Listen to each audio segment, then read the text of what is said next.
Est-ce qu'on peut... Voilà, merci. Un premier jingle, s'il vous plaît. Merci.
Time like this. Nigga watch don't shine like this. If it's sticking then it don't tell time like this. I came back from the spotlight. I disappeared like Houdini. Fears didn't come out right. Go to Kinko's and Xerox me. I'm feeling yummy head to toe. You see me, ain't got no patience, so let's go. You see me, look, I'm diadrama. Wanna spend the night, don't bring pajamas. Man, there's so much heat beneath these clothes. You see me, I'm feeling yummy head to toe. You see me, ain't got no patience, so let's go. You see me, look, I'm diadrama. Wanna spend the night, don't bring pajamas. Man, there's so much heat beneath these clothes.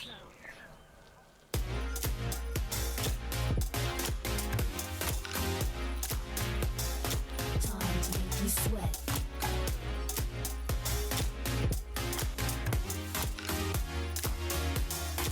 Ice cream dripping across the floor.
Alors le jingle s'il vous plaît, puis on va commencer. Merci.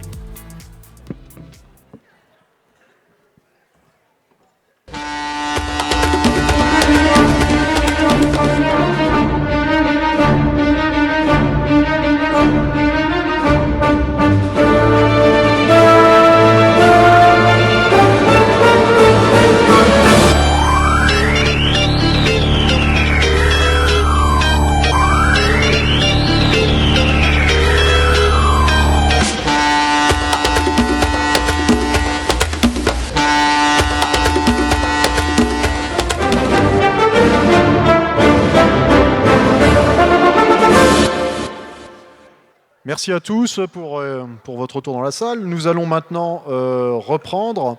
Je vais donner la parole tout de suite à Adrien Guélec pour la présentation du rapport financier. Adrien, tu as la parole.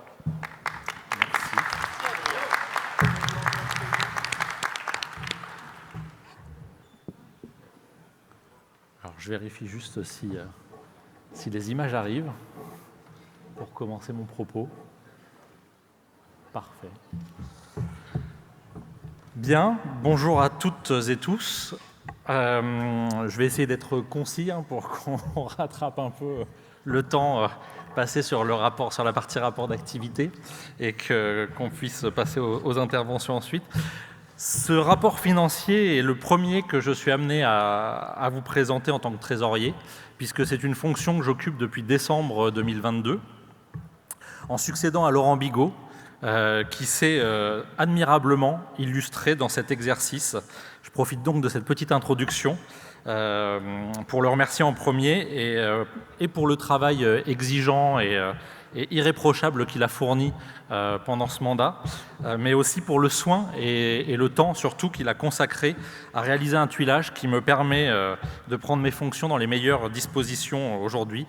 Merci beaucoup, mon cher Laurent, du fond du cœur.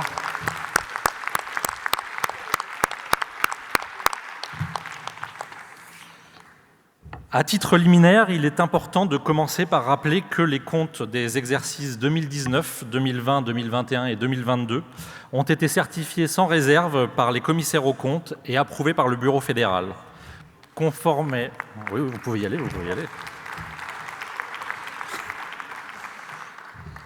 Conformément au statut de la fédération, la commission de contrôle financier s'est réunie régulièrement pour accomplir sa mission et elle vous présentera son rapport à l'issue de cette présentation.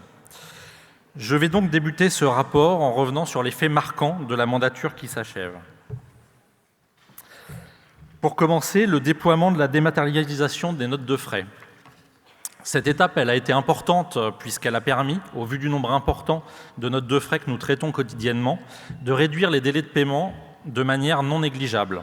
Je rappelle qu'avant la dématérialisation des notes de frais, le délai normal pour le paiement d'une note était d'1 mois en moyenne, et qu'à la suite du déploiement de l'outil Nautilus, nous pouvons désormais tabler sur 15 jours, voire même une semaine en dehors des pics d'activité du service comptabilité. Voilà, c'est pas négligeable parce que voilà, on sait que dans nos secteurs, les salaires n'étant pas mirobolants, avancer, c'est pas toujours simple. Bien sûr, l'outil va encore se développer pour être plus performant et éviter les bugs qu'on peut rencontrer parfois. Mais le but, c'est ça, c'est d'arriver à diminuer au maximum le délai de paiement. Et ça a aussi permis de libérer du temps au sein du service comptabilité afin que ce dernier puisse se consacrer à d'autres tâches. Deuxième fait marquant, la crise Covid-19. La crise sanitaire, elle a eu un effet direct sur nos dépenses puisque l'activité fédérale en présentiel et tous les coûts qu'elle génère ont été mis à l'arrêt pendant plusieurs mois. Cependant, il a fallu investir dans de nouveaux outils numériques et dans des formations pour en avoir une utilisation optimale afin de maintenir une continuité de service qualitative. Cela a aussi eu un impact sur l'organisation du service comptabilité qui a dû sans délai s'adapter au niveau des procédures afin qu'elles soient déployées sur du travail à distance. Troisième fait marquant, c'est la mise en œuvre du projet immobilier. Voilà, mon prédécesseur Laurent en avait parlé déjà dans le rapport précédent au Congrès, puisqu'on avait déjà ce projet en ligne de mire de quitter les locaux de la Tour Essor. Les décisions prises par le Bureau fédéral de mettre nos locaux en vente, nos locaux vétustes, il faut le rappeler, de la Tour Essor à Pantin, qui nous coûtent de plus en plus cher en termes de charges de copropriété notamment, et donc le choix de devenir locataire dans des locaux bien plus fonctionnels à l'immeuble Artois dans le 19e arrondissement de Paris, ont été entérinés et mise en œuvre lors de la mandature qui vient de se conclure. Les études d'aménagement sont en cours, les travaux d'aménagement débuteront prochainement et nous devrions investir les lieux au plus tard lors du premier trimestre 2024. Ça sera, mais j'y reviendrai plus tard, ça aura forcément un impact aussi sur les budgets des années à venir. Ensuite, autre point, l'évolution négative des cotisations. C'était un fait marquant à relever, puisque vous allez constater par la suite dans la présentation que l'évolution des cotisations sur les 3 dernières années a été négative, principalement en raison de la crise sanitaire, comme je l'ai évoqué juste avant. Mais nous devrions voir cependant cette tendance qui commence à s'inverser à compter des comptes 2023, du fait de l'attractivité de notre positionnement lors de la mobilisation contre la réforme des retraites, ainsi que par le fait du renouvellement du cycle électoral qui amène de nouveaux adhérents. Enfin, je tiens à préciser que le Bureau fédéral a été fortement impliqué dans la construction des budgets de la mandature, puisqu'ils ont été chaque année organisés en 2 temps. Le premier temps à la rentrée, aux alentours de la période de rentrée, avec pour objectif de définir les orientations budgétaires à travers un débat, en prenant en compte les différents éléments de contexte qui peuvent impacter l'activité fédérale. C'est une phase qui a été un moment privilégié de réflexion et qui consistait à prendre du recul pour se projeter dans l'avenir. Et le deuxième temps, lors du dernier bureau fédéral de chaque année, pour une présentation et adoption du budget tenant compte des orientations fixées par les membres du bureau fédéral. Voilà, on va ensuite passer à la partie analyse des ressources et des dépenses, avec un premier graphique qui nous met en... Non, c'était celui d'avant.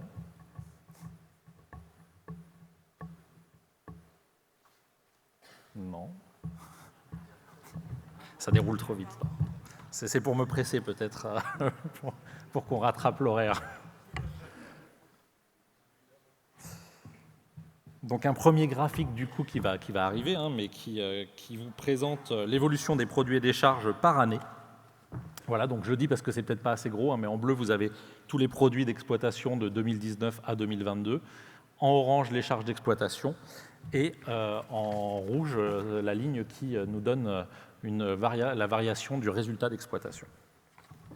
On observe donc qu'après une baisse importante sur la mandature précédente, les produits sont repartis à la hausse sur les 3 dernières années, puisqu'ils sont passés de 8 786 028 € en 2020 à 9 898 676 € en 2022.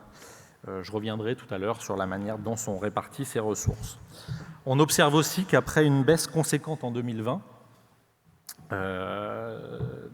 l'évolution des charges a repris une dynamique ascendante, passant de 7 355 081 € à 9 12 199 €, ce qui reste malgré tout inférieur au niveau des charges de 2019. Et ce que nous indique cette courbe rouge, cette ligne rouge, c'est que l'évolution du résultat d'exploitation des 4 dernières années présente un déficit de 330 900 € en 2019, puis un excédent important en 2020 et 2021 de respectivement 1 430 947 € et 1 398 480 €, puis enfin un excédent toujours, mais en baisse par rapport aux 2 années précédentes, en 2022 à 886 477 €. On va maintenant passer aux fonds syndicaux, l'évolution des fonds syndicaux, qu'on appelle aussi les réserves. Le graphique, donc, il nous indique la variation aussi par année, de 2019 à 2022. Et en bleu, vous avez les réserves fédérales, en orange, les réserves des collectifs, ce qu'on appelle le droit syndical hébergé, que les équipes négocient dans les entreprises et dont elles disposent pleinement pour leur activité syndicale, et en vert, la réserve pour les événements statutaires. Nous constatons donc une reconstitution des réserves qui porte la réserve fédérale de 2 079 568 € en 2019 à 3 201 461 € en 2022, Et pour la réserve des collectifs, elle est portée de 2 267 310 € à 2 661 982 € en 2022. Et après, vous avez celle des événements statutaires qui, elle, reste stable. Il y a juste eu un petit décrochage en 2020, mais c'était normal, c'était pour absorber les surcoûts du Congrès, et ça a été reconstitué par la suite. On note donc ici une évolution des réserves qui est supérieure à celle à leur niveau de 2017 et qui sont la conséquence de la diminution des charges qu'on a observée juste avant, liée à la crise sanitaire, ainsi qu'à la mise en œuvre du plan d'économie. Nous allons maintenant passer aux ressources, la répartition des ressources. Il convient ici de distinguer deux types de ressources, les ressources qui sont stables et celles qui ne le sont pas. Donc nous avons en bleu l'histogramme qui correspond aux cotisations et en orange celui qui correspond aux recettes externes. On va commencer par les cotisations. La part fédérale perçue sur les cotisations des adhérents constitue une ressource relativement stable sur les 4 dernières années. Il n'y a pas eu trop d'évolution. Comme l'indique le graphique, nous passons de 2 754 474 € à 2 768 084 €. Ce constat n'est pas le même pour les recettes externes, que l'on qualifie plutôt de ressources instables, puisqu'après une stabilité relative de 2019 à 2021, elles augmentent significativement en 2022, les portant à 6 981 763 €. Elles sont constituées principalement des fonds sur le financement du dialogue social. Ces fonds qui sont justifiés et légitimes dans la mesure où les missions d'une organisation syndicale comme une fédération dépassent le cadre des seuls adhérents, comme par exemple c'est le cas pour la négociation des conventions collectives, et présentent donc un caractère d'intérêt général. Il est donc normal que ces organisations soient rétribuées pour ces missions, mais il faut rester prudent. Le montant et les modalités d'attribution de ces moyens ne doivent pas altérer le principe d'autonomie de notre organisation et elles ne doivent pas être considérées comme des subventions de fonctionnement. Comme vous pouvez le constater, la marge de manœuvre est donc très étroite pour agir sur nos ressources afin qu'elles puissent augmenter. Et pour éviter les déficits à l'avenir, il ne nous reste qu'à agir sur la maîtrise de nos dépenses. Nous passons ensuite à l'évolution des charges d'exploitation, enfin l'analyse des dépenses donc. Et comme il a été dit tout à l'heure, on constate une baisse des charges d'exploitation sur les années Covid et une augmentation en sortie de crise. Mais faire l'analyse de nos dépenses à partir de ce qu'on extrait des comptes de résultats ne serait pas l'option la plus appropriée. Et on a pris le parti plutôt de le faire à partir de notre comptabilité analytique qui a été mise en œuvre sous la mandature qui vient de s'écouler, puisque ça permet d'avoir une vision plus détaillée de l'activité de la fédération. Et donc, on vous présente cette analyse en prenant en compte les dépenses de fonctionnement de la structure fédérale hors droit syndical hébergé. C'est le graphique qui suit. Et donc là, on voit la ventilation des montants à travers les postes budgétaires, sous forme de moyenne sur les 4 années. Donc le budget de la partie fonctionnement général a représenté 31% des dépenses. Les activités statutaires, elles, représentent 14% des dépenses. L'activité organisation, structuration, pareil, 14% des dépenses, sachant qu'une part importante de ces dépenses sont liées au plan de financement contracté avec les syndicats, les POS. Ensuite, on a l'activité liée au développement, qui représente 3% des dépenses. Et ensuite, l'activité liée à la formation syndicale pour 7% des dépenses, et les deux services, collectifs et branches, pour 12% des dépenses respectivement. Et sur le graphique suivant, là, on vous a fait une petite répartition des dépenses pour avoir un regard sur ce que ça donne par rapport à la part de la masse salariale. À fin 2022, la fédération comptait 53 salariés. Le montant de la masse salariale n'est donc pas négligeable sur le volume des charges, puisqu'elle représente une part importante des dépenses. C'est une spécificité que nous avons à la Fédération des services, ça a souvent été répété. à différentes occasions, puisque contrairement aux autres fédérations ou à l'interprofessionnel, nous ne disposons pas de détachement d'entreprise, d'où le nombre important de permanents qui sont rémunérés directement par la fédération. Mais toutefois, il faut quand même noter que le nombre de salariés qui avait connu une croissance continue sur l'avant-dernier exercice a été stabilisé et même réduit. Nous allons donc passer maintenant aux perspectives budgétaires. On touche à la fin. Et la première perspective que l'on se fixe, bien sûr, c'est la poursuite des bonnes habitudes que nous avons prises à la suite de la mise en œuvre du plan d'économie. Comme je l'ai dit tout à l'heure, par rapport à la structure de nos ressources, notre seule marge de manœuvre, c'est d'être très prudent sur nos dépenses. Et on l'a vu, le plan d'économie boosté par la crise sanitaire a bien porté ses fruits. Il a permis de sortir de la spirale déficitaire dans laquelle nous étions entrés. Et afin de reproduire les mêmes erreurs, nous devons maintenir notre vigilance et continuer d'appliquer les usages que nous nous sommes imposés ces dernières années.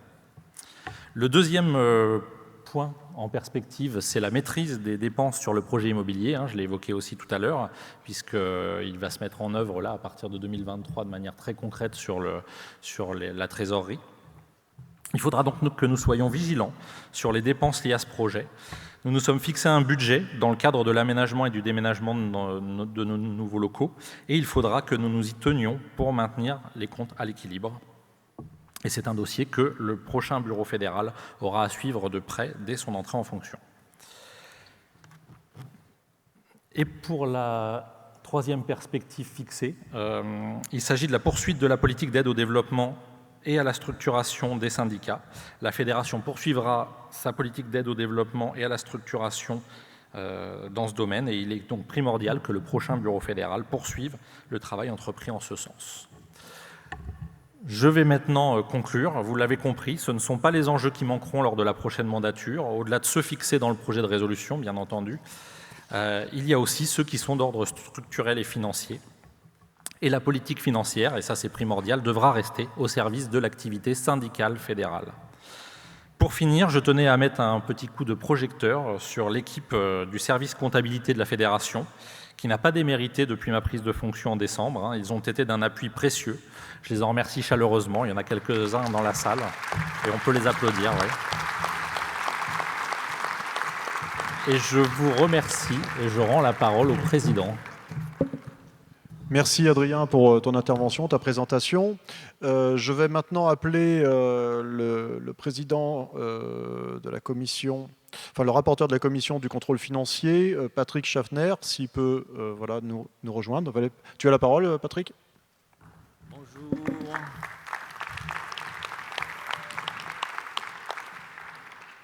Bonjour à toutes et à tous.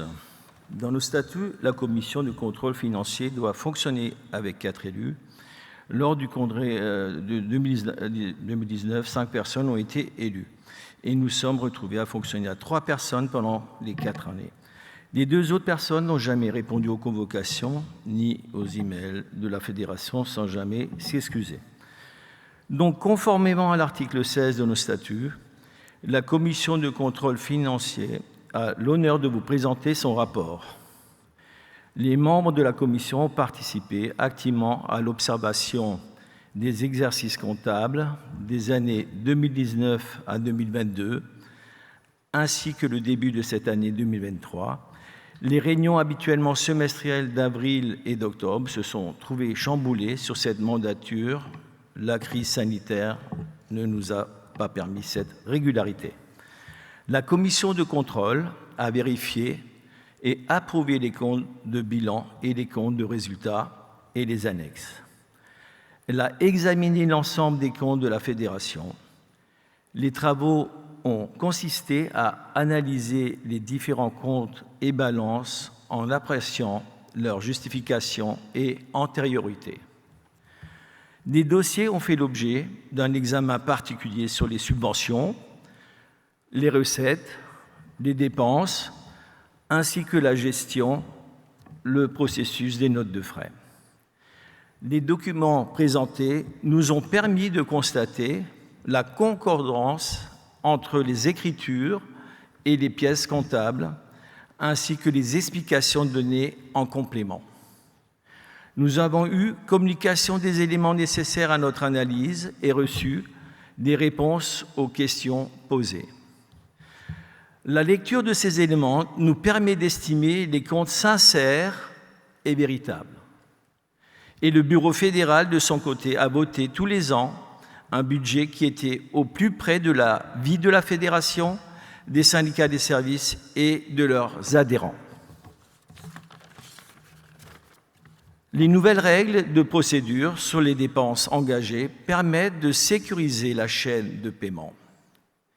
La mise en place d'une comptabilité analytique a permis de suivre d'une façon précise les dépenses et les recettes de la structure fédérale.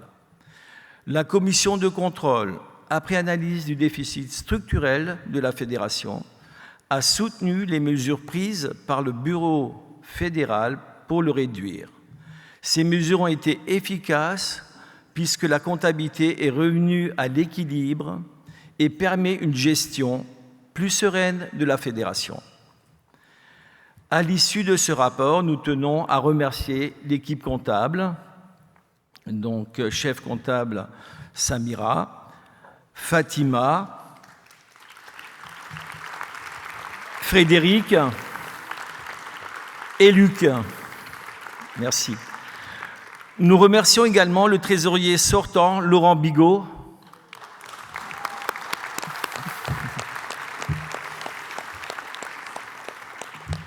qui a permis à la commission de bénéficier de son expertise et de son bon sens de terrain. Avec lui, nous avons commencé à faire évoluer le rôle de la commission au-delà de sa mission de contrôle, qui est de sa responsabilité première. En effet, il est pertinent de créer plus de liens entre la commission et le bureau fédéral afin de renforcer la cohésion des responsabilités de chacune de ces instances dans le cadre de la mise en œuvre de la politique financière de la fédération. Et nous souhaitons la bienvenue au trésorier Adrien Guélec.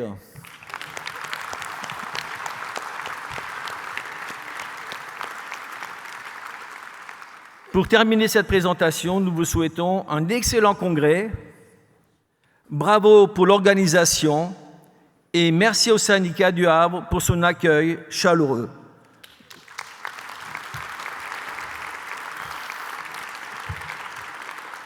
Donc de la part de Marie-Pierre Bourgeois, moi-même Patrick Schaffner et Marie-Bernadette Grimaud qui termine ce mandat.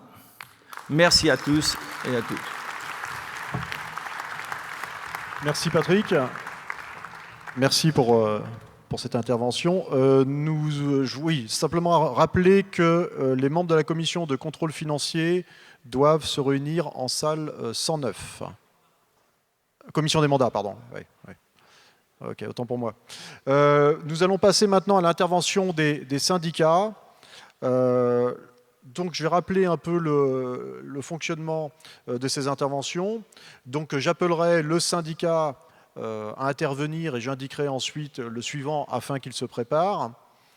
Le temps de parole prévu pour les interventions est de 8 minutes maximum afin que nous puissions, que tout le monde puisse intervenir.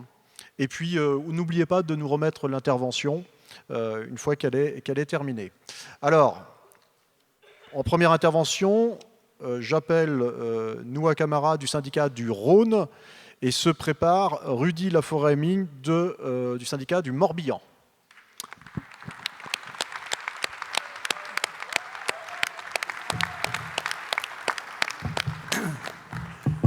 Bonjour à tous. Donc, je me présente, je suis Noua Camara, membre du bureau du syndicat des services du Rhône, membre du bureau exécutif et responsable formation et développement. Donc, je fais aussi partie du groupe jeune de la Fédération des services chapeauté par Aurélie Flissard, que je salue d'ailleurs. Et nous avons entrepris au service du Rhône un engagement, justement, en parlant des jeunes, celui d'organiser à minima un gros événement par an pour une rencontre entre jeunes de moins de 35 ans où nous les invitons dans un espace accueillant et bienveillant afin qu'ils échangent. Notre idée est que chaque adhérent militant peut venir accompagné d'un non-adhérent de moins de 35 ans pour découvrir autrement le visage du syndicalisme CFDT. À date, nous avons organisé 2 événements. Le premier, le 24 septembre 2022, dans un lieu convivial accueillant 60 personnes.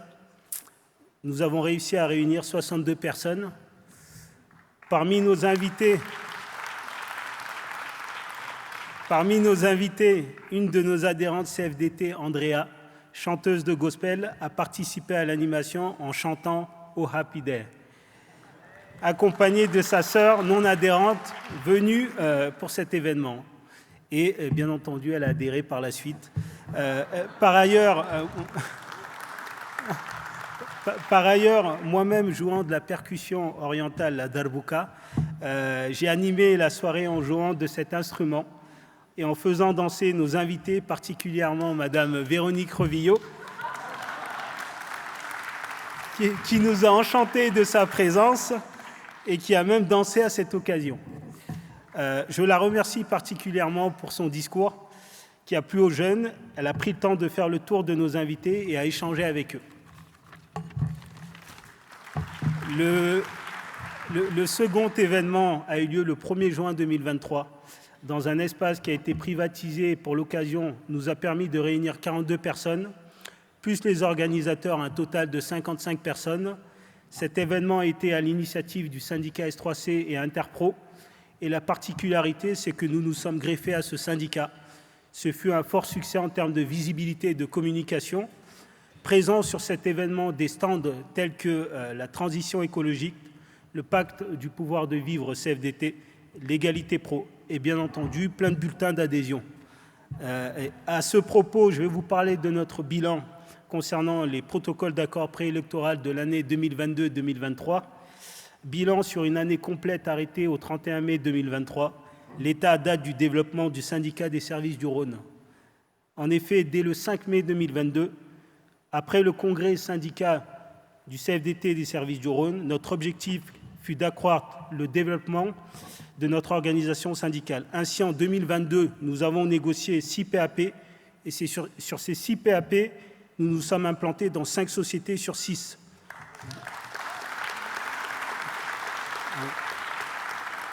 Dont 2 sociétés avec un taux de représentativité de 100%. Et ce développement a généré la création de 4 nouvelles sections sur l'année complète de mai 2022 à décembre 2022. Quant à l'année 2023, 10 PAP ont été signés et négociés avec une représentativité à 100% dans 4 sociétés. Et une implantation sur 7 sociétés sur 10. Notre implantation a été un franc succès sur ce développement, a généré une création de 5 nouvelles sections sur 10. Après ce bilan très positif, aujourd'hui, l'objectif est de suivre et d'accompagner toutes ces sections en développant la communication et l'échange. Tous les 3 mois, on fait un bilan en proposant d'échanger et faire le point en présentiel sur les actions à effectuer. Et de ce fait, pour les nouvelles sections, nouveaux adhérents et adhérents isolés, nous prenons contact avec tous ces adhérents en leur proposant de venir faire une immersion à la maison du syndicat CFDT du Rhône. Ainsi, cette découverte des locaux et de l'organisation des différentes missions des acteurs CFDT leur montrera notre force et notre implication et nous leur proposerons des formations qui compléteront leur savoir. Ainsi, ces futurs militants verront que nous ne nous sommes pas trompés en entrant chez le premier syndicat de France. Dernier point que nous souhaitons évoquer, celui des ouvertures le dimanche pour les sociétés comme Monoprix, Auchan ou Casino. Quelle est la problématique de ces ouvertures dominicales ? Matin, des employés, après-midi, des agents de sécurité, absence de personnel des caisses automatiques, des agents de sécurité qui doivent gérer ces ouvertures sans aucun cadre. Notre syndicat des services du Rhône souhaitons savoir quels sont les éléments juridiques adaptés pour encadrer et protéger cette activité d'ouverture le dimanche. Et nous souhaitons que la Fédération des services puissante et forte nous accompagne dans cette démarche avec un accompagnement et une aide avec la connaissance d'une jurisprudence. Toutes ces problématiques nous amènent à demander quel modèle juridique peut être proposé aux syndicats. Enfin, je ne pourrais vous quitter sans avoir remercié en premier mon syndicat des services du Rhône, nos équipes avec qui nous partageons ces aventures humaines, ma section Primark, surtout celle qui me supporte chaque jour, Souad, qui n'est pas présente. Je remercie particulièrement notre fédération pour la confiance qu'elle nous donne et nous avoir attribué nos détachements. C'est en partie pour cette raison que nous avons pu organiser et participer à beaucoup d'actions syndicales et d'événements. Je n'oublie pas notre permanent fédéral, M. Steve Mars, et mes remboursements, et toute l'équipe fédérale dans sa globalité qui ont participé à appeler à la marche des essentiels le 3 février 2022. Et la participation des adhérents et de ses militants, et je n'oublie pas également notre stéphanoise Ilham. Enfin, je tiens à remercier et féliciter notre secrétaire général, M. Laurent Berger, pour tout ce beau travail qu'il a effectué, et je ne doute pas que Marie-Lise Léon poursuivra sur sa lancée et prendra le relais avec bravoure et fierté. Bien cordialement.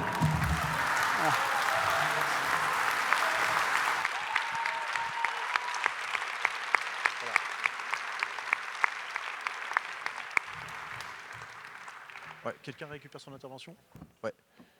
Voilà, si tu peux penser à nous donner ton intervention, merci.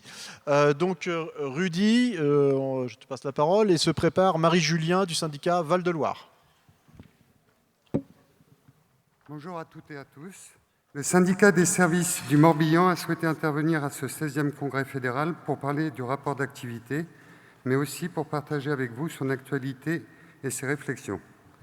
2019-2023, une mandature qui devait s'appuyer sur 7 enjeux, afin de structurer en profondeur les thèmes des revendications et des actions syndicales et fédérales. Les transitions technologiques et l'intelligence artificielle, l'environnement et la santé au travail, l'économie et le pouvoir d'achat, la sous-traitance, la formation et la sécurisation des parcours professionnels, le dialogue social et enfin le vivre ensemble et la citoyenneté. Ces enjeux ont été au cœur de l'activité fédérale, mais c'était sans compter la pandémie du Covid-19. Cette mandature a également connu des changements à la suite des ordonnances Macron, réformant drastiquement les instances représentatives du personnel. Une mandature qui a vu aussi s'amplifier une crise de la démocratie représentative, de défiance des citoyens envers les institutions, avec l'émergence de regroupements de citoyens non structurés, les Gilets jaunes. La Fédération, tout comme nous, ne peut que constater les impacts de ces lois, réformes et ordonnances. Moins de droits pour les équipes CFDT et moins de moyens, des droits qu'il a fallu se réapproprier par la mise en place des CSE. En 2023, la charge de travail de l'équipe du syndicat est énorme. Elle l'était déjà avant, bien sûr, mais il faut s'interroger sur nos fonctionnements, nos moyens, nos ressources. Nous sommes une nouvelle équipe élue depuis octobre 2021, 17 militants, dont 12 nouveaux. Depuis une année et demie, nous prenons nos marques et un fonctionnement s'est déjà mis en place. Nous avons imaginé et mis en place des actions spécifiques, innovantes sur nos différents champs professionnels. Actions innovantes comme réponse à emporter, inventées durant ce mandat et aujourd'hui reconduites chaque année, ou comme des temps de rencontre avec les assistantes maternelles. Les droits des jeunes et plus largement leur insertion restent une priorité pour notre syndicat. Une meilleure connaissance de leurs attentes sera à approfondir via les dispositifs Focus Jeunes ou par des enquêtes spécifiques. La santé au travail et les conditions de travail sont au cœur de nos actions en entreprise. Pourtant, nombre d'employeurs restent dans une logique de réparation alors qu'il convient d'être acteur de la prévention afin de permettre le maintien dans l'emploi. L'ANI de décembre 2020 et la récente réforme des services de santé au travail nécessitent d'être connues et comprises afin de rentrer dans nos pratiques syndicales.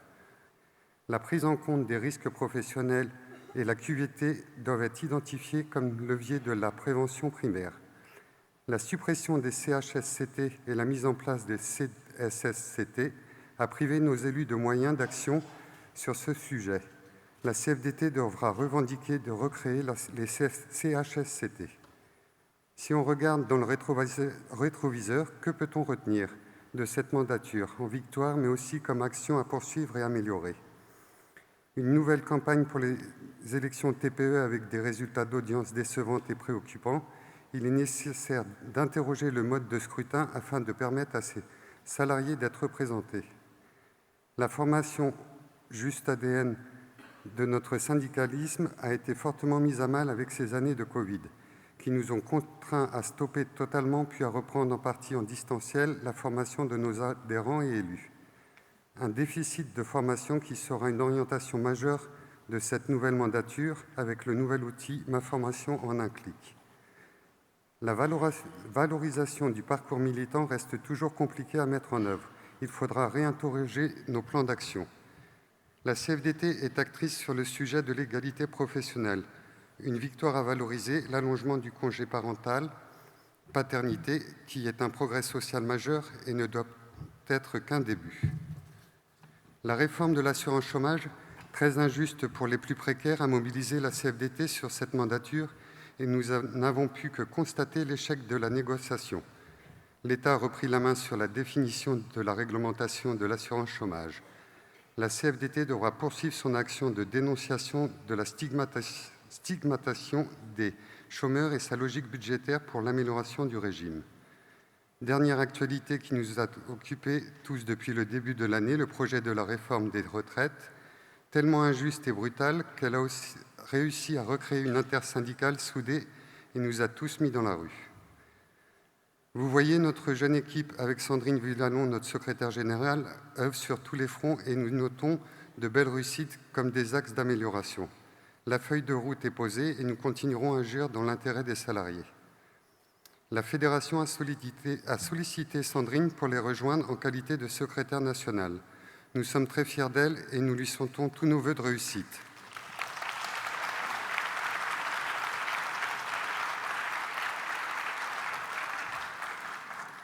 Pour nous, rien ne s'arrête. Au contraire, nous bénéficions d'un plan POS et avec l'aide de Yannick Ferrand, notre PFR, nous allons réussir à relever ce défi. Je reprends le poste de secrétaire général du syndicat. Je suis salarié chez Honnête, entreprise de propreté depuis 12 ans et délégué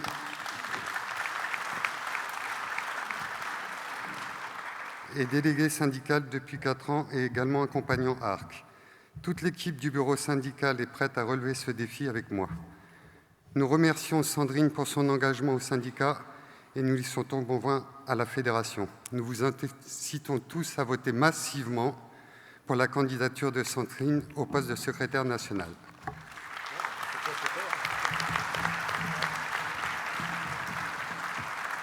Merci pour votre écoute et bon congrès à tous. Merci pour ton intervention. Si tu peux nous laisser ton... Voilà, ah, d'accord, ok, j'avais pas vu. Marie du syndicat Val-de-Loire, si tu peux nous rejoindre. Et après, nous aurons Christelle Schaeffer du syndicat Vosges-et-Moselle. Et Christelle, si tu peux te préparer juste à droite, le temps, voilà, sur le côté, à côté de l'escalier, comme ça permet de gagner du temps sur les interventions.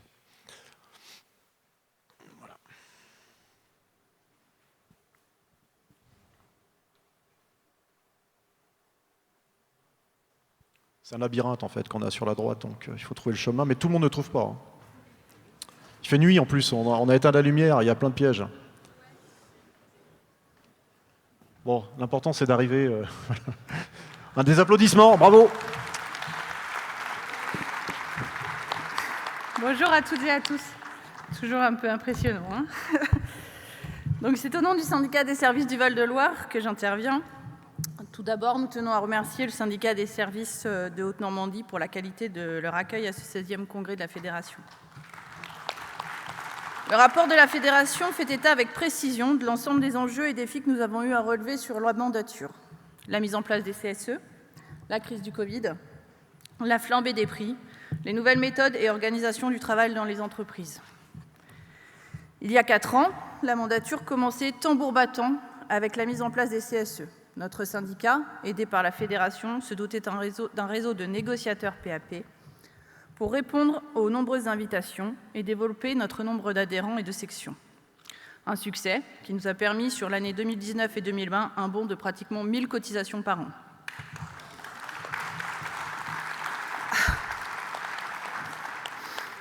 Puis le Covid. Alors que la France est au ralenti, nos militants essentiels ont assuré le service. Il nous a fallu faire face aux multiples questions des militants et adhérents, tout en s'appropriant un nouveau mode de communication par écran interposé. S'adapter, être réactif, mettre en sécurité les équipes lorsque les employeurs ne remplissaient pas leurs obligations. Nous l'avons fait. Nous remercions la Fédération qui aura été proactive pour nous proposer des outils, livrets, visio d'information, support pour la mise en place de l'activité partielle et l'activité partielle de longue durée. Sans oublier bien sûr la foire aux questions qui aurait été un véritable appui au quotidien. Malgré la contrainte Covid, nous avons maintenu nos actions à destination des salariés éloignés du syndicalisme. Pour les élections TPE, nous avons pu rencontrer les salariés de la coiffure, de l'esthétique, des commerces de proximité, des hôtels, cafés et restaurants, en menant des opérations de tractage dans 3 grandes villes de notre champ géographique. Une action ciblée à destination des salariés de la coiffure, en partenariat avec la Fédération et l'Uri-Centre par le biais de la boutique de Tours. Nous avons pu mener toutes nos opérations de tractage sans réussir à l'aboutissement d'une rencontre. Cela n'est pourtant pas un échec, puisque nous avons constitué un fichier de personnes suivies auquel nous pouvons adresser des informations sur leur branche. Nos équipes sont sorties de cette crise usées, fatiguées, et il nous était difficile de trouver des militants pour aider le syndicat, le local et le national dans leurs actions revendicatives. Il faudra tout le soutien des structures fédératives pour les accompagner dans les nouveaux combats. L'arrêt des formations, les derniers élus ne sont toujours pas tous formés. Pour certains, l'absence de contact et avec le collectif laisse des cicatrices. La mise en place du télétravail et sa continuité qui disperse les équipes, les nouvelles organisations d'entreprise avec la journée de travail assurée, le travail du dimanche et les nouveaux modèles économiques avec la multiplication des franchises et les fermetures de magasins de plus en plus fréquents sont aussi nos combats quotidiens et de demain. Dans cette période compliquée, nous voulons saluer ici l'ensemble des acteurs de la CFDT pour les mobilisations menées contre la réforme des retraites, fièrement menées par l'intersyndicale et notre chef de file Laurent Berger. Partout dans les structures, les adhérents se sont mobilisés. Celles-ci ont contribué à asseoir l'image de la CFDT. Une CFDT motivée, une CFDT qui assume ses positions et une CFDT combative. Malgré, selon nous, une attente trop longue pour amener nos adhérents dans la rue, nous avons su mobiliser, unifier et porter notre message auprès des salariés dans un contexte difficile. Inflation record, avec des pouvoirs d'achat en berne et des négociations avec le patronat compliquées. Renouvellement des CSE, beaucoup d'équipes sont déjà en préparation de leurs futures élections. Il nous faut maintenant concrétiser cet élan en développement et saisir l'opportunité des élections pour créer de nouvelles sections. Soyons fiers de nos valeurs, soyons audacieux pour fixer nos objectifs de développement et soyons force de proposition.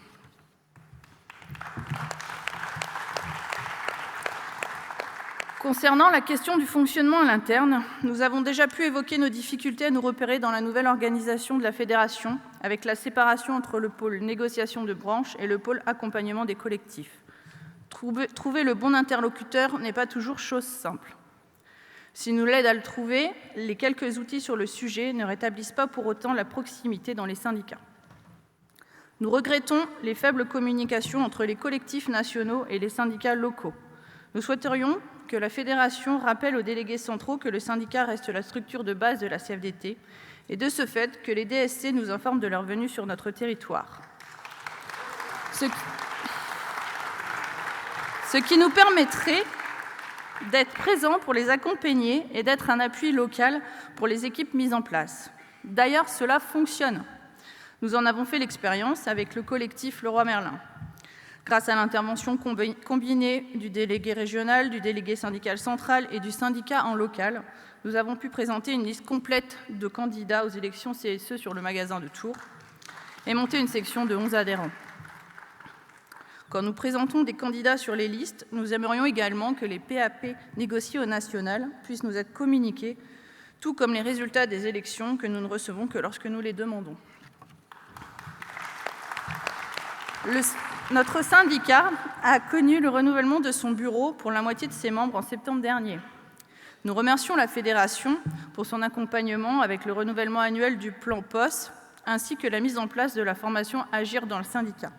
Plus spécialement, notre permanent fédéral régional Stéphane Tellier, qui nous épaule au quotidien et nous apporte les réponses à nos questions. Le syndicat sait pouvoir également compter sur l'appui de la CORES Centre.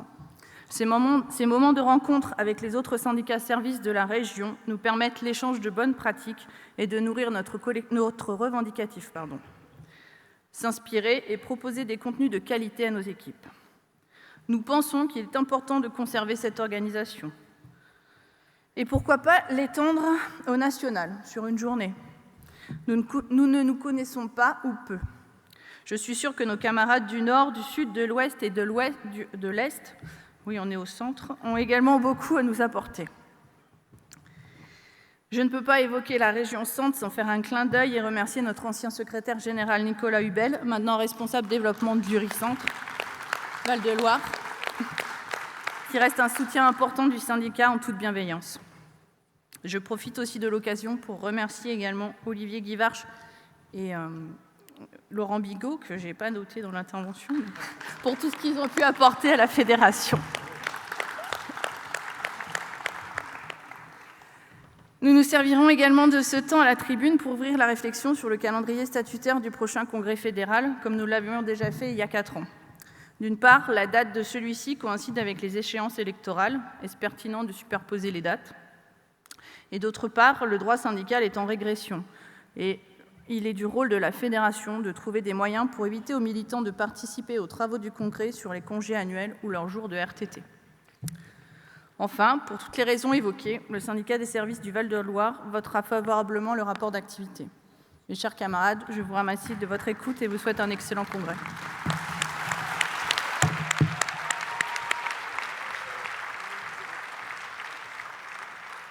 Merci Marie. La parole est à Christelle et se prépare Stéphane Postel du syndicat Picardie.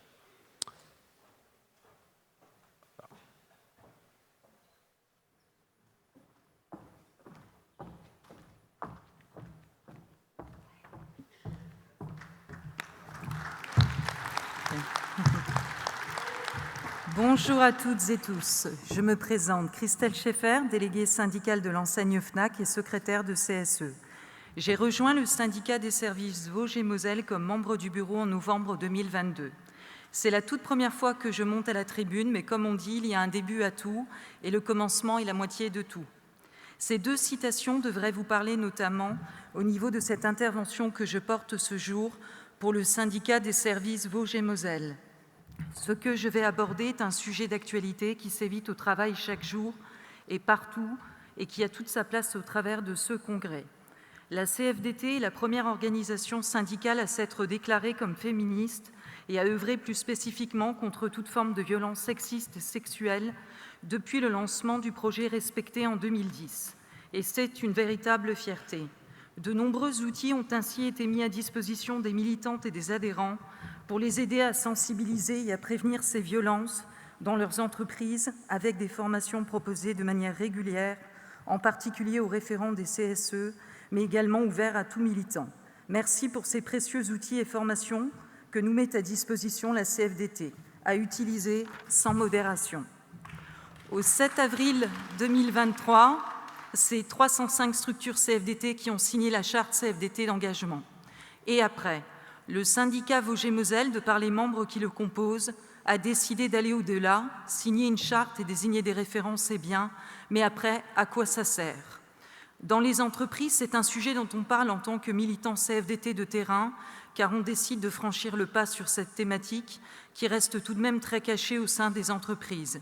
Il faut surtout ne faire aucun bruit lorsqu'un signalement arrive aux oreilles des représentants du personnel. En parallèle, il faut également oser coordonner de la prévention et de l'accompagnement spécifique, car ne l'oublions pas, tout le monde peut être touché par le harcèlement. C'est un véritable défi à relever et parcours du combattant. Ne l'oublions pas et ne l'oublions jamais.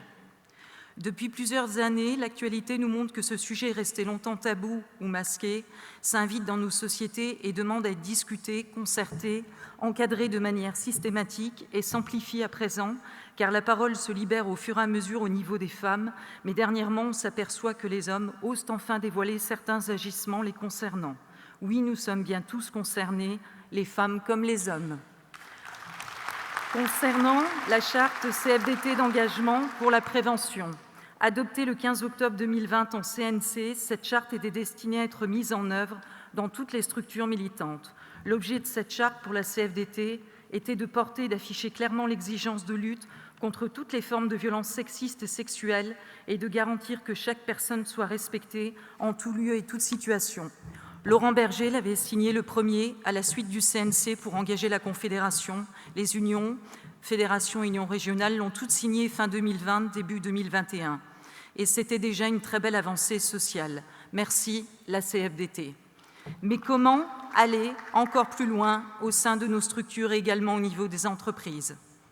Je vais vous partager un petit retour d'expérience de 2019 à 2023 en tant que référente très engagée au sein de la FNAC sur cette thématique et désignée par le CSE sur un périmètre de 13 magasins qui composent la région Nord-Est. En 2019, je peux vous garantir que ce fut un véritable parcours du combattant, ne serait-ce que pour obtenir l'affichage des référents au sein de l'ensemble des magasins. Je vous laisse imaginer le scénario à votre niveau.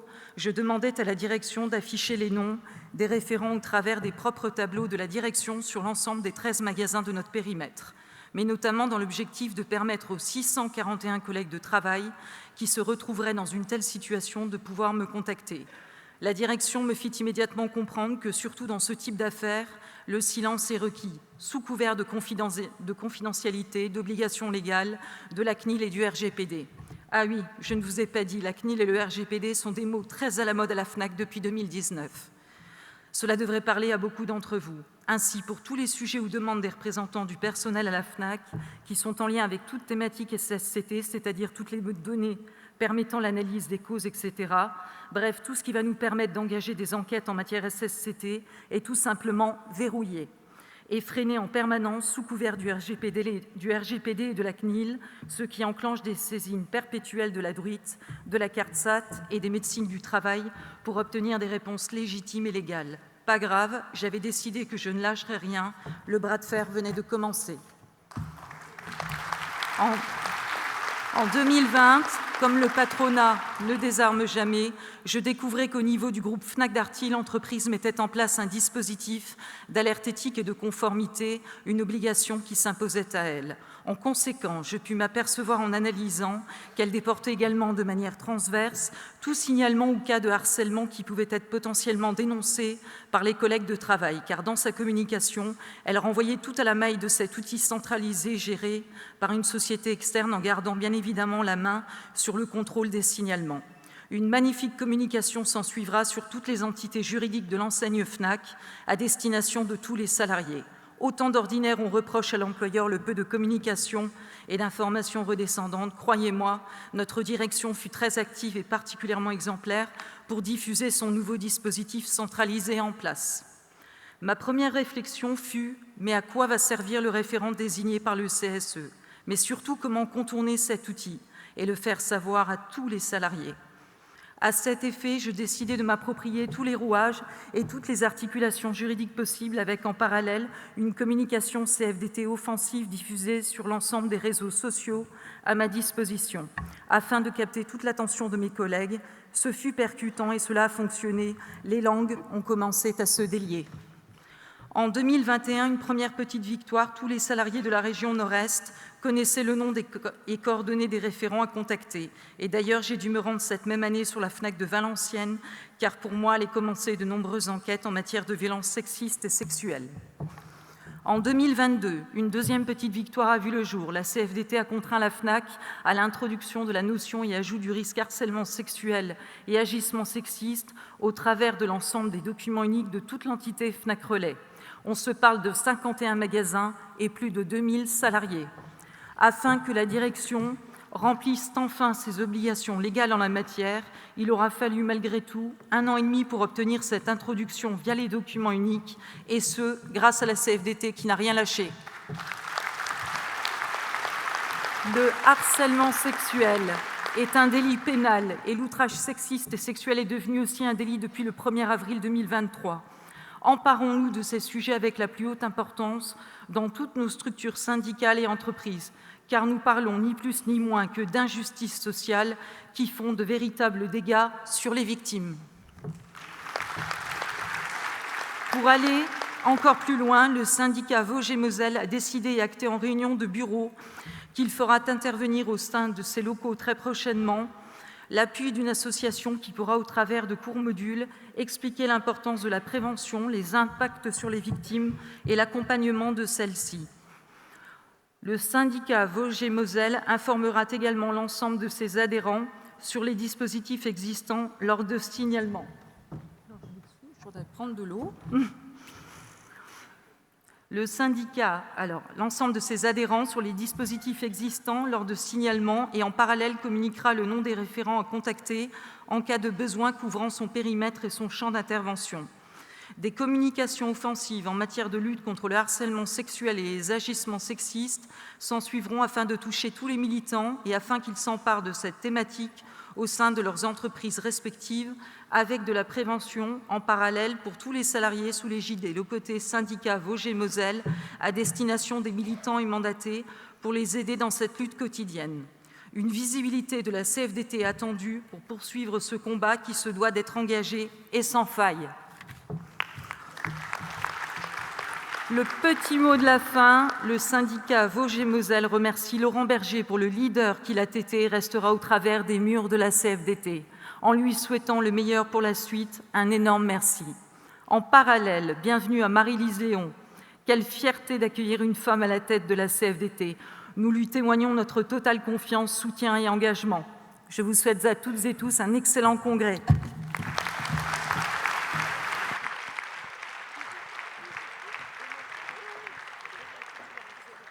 Merci. La parole est à Stéphane et se prépare Alain Pell du syndicat SMA. Et oui, et Alain, si tu peux effectivement te rapprocher du labyrinthe. Voilà, merci.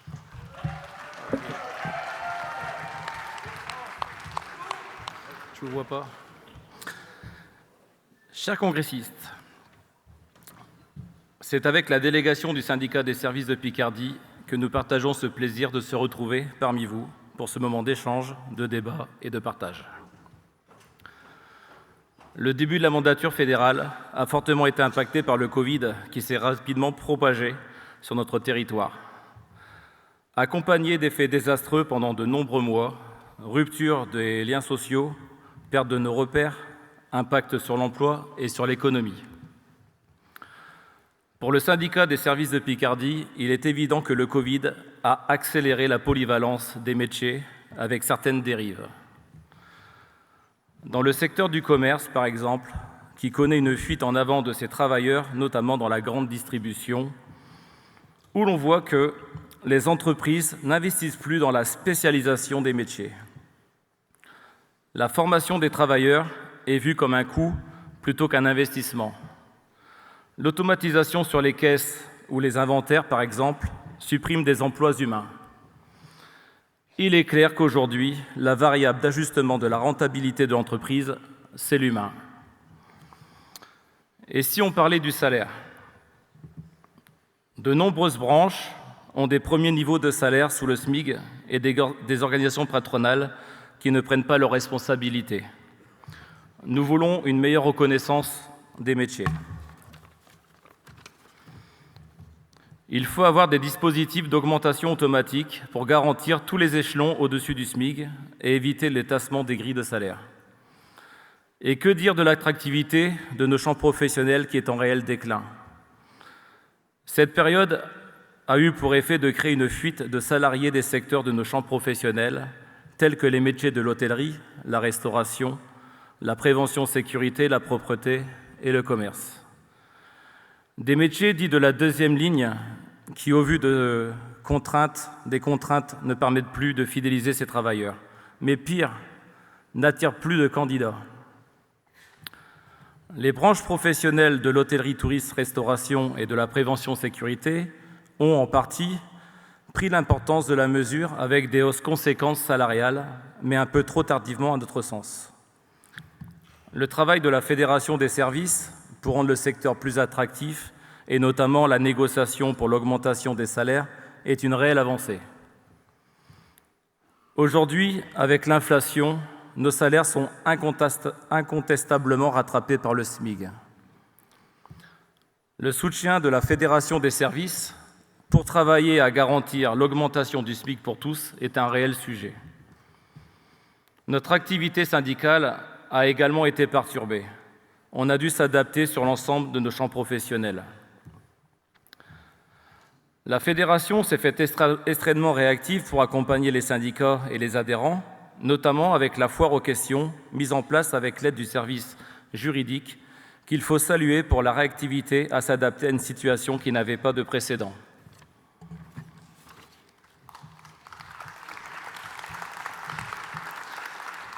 Il pourrait être intéressant qu'un travail similaire soit effectué pour avancer sur la question des adhérents, dits, excusez-moi du mot, isolés. La formation syndicale a aussi été impactée, notamment pour former nos élus du cycle des élections 2019. Nous savions que dès le départ, il était peine perdue d'ambitionner de rattraper ce retard, malgré le passage de certaines formations en distanciel. Formation à distance qui n'a pas été plébiscitée par la majeure partie de nos militants. Les nombreux départs dans nos secteurs d'activité ont évidemment un impact dans notre syndicat.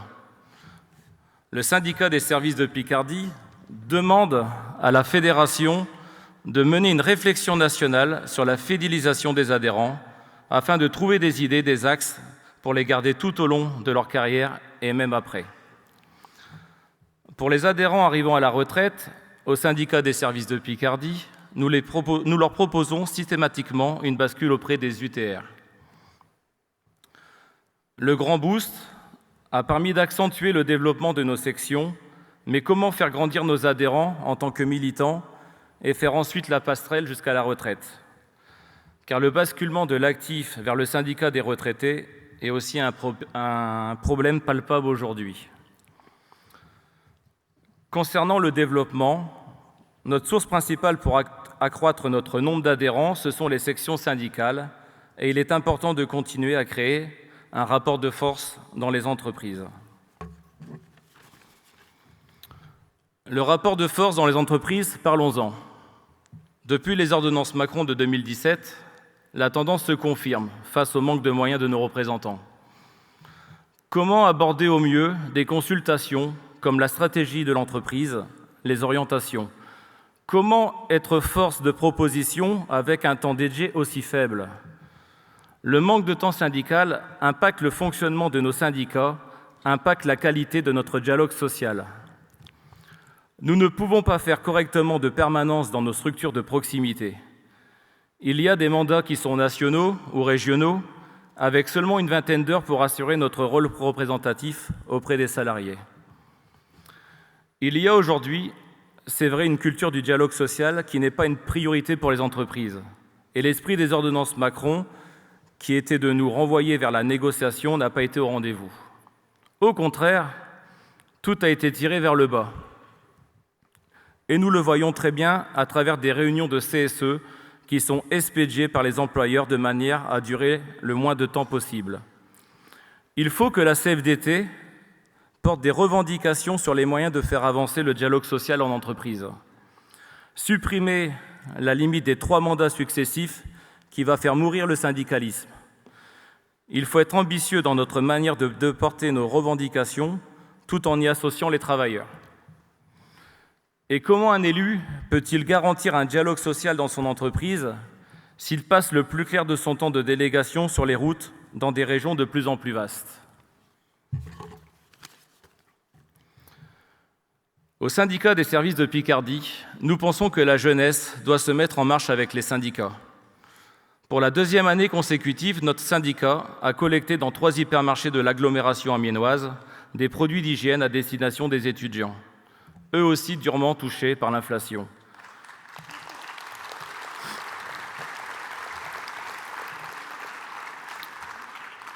et qui souvent se retrouvent dans des situations difficiles à la fin du mois. Ces opérations sont le fruit d'un travail collectif au sein de notre syndicat avec l'aide d'autres militants CFDT et principalement nos retraités. Et ce sont ces mêmes étudiants qui sont venus nous rejoindre de manière spontanée dans notre cortège avec la CFDT sur les manifestations des retraites.